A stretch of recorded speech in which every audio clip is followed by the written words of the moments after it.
Мъдрата жена от Катерина Карпова. Посвещение.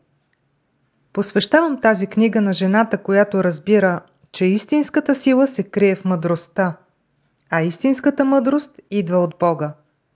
На онази, която не се бои от предизвикателствата, защото знае, че всяко изпитание е урок, а всяка трудност – стъпка към израстване.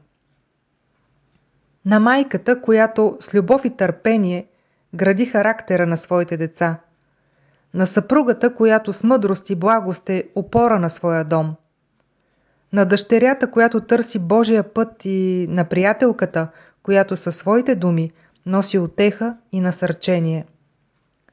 Посвещавам тази книга и на всички мъже, които ценят, почитат и насърчават мъдростта в живота на жените около тях.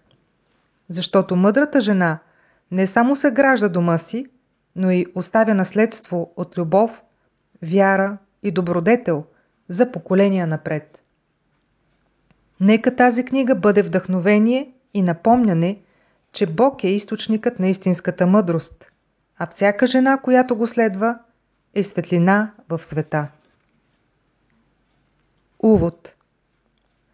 Мъдростта е безценен дар, който оформя съдбата на човека и оставя следа във времето.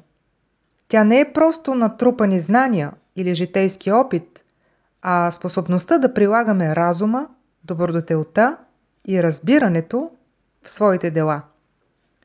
Мъдрата жена е книга, която ни отвежда на пътешествие към дълбочината на женската сила, прозорливост и духовна зрялост. Тя разкрива как изборите, които прави една жена в дома, в отношенията и в света, могат да бъдат извор на благословение или причина за разруха.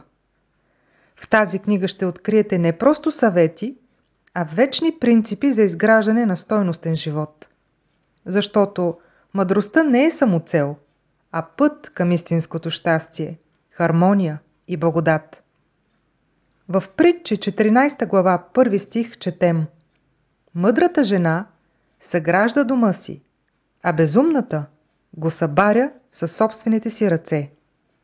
Това означава, че всяка жена има избор да бъде Божий инструмент за благословение или да остави разрухата да влезе в дома й.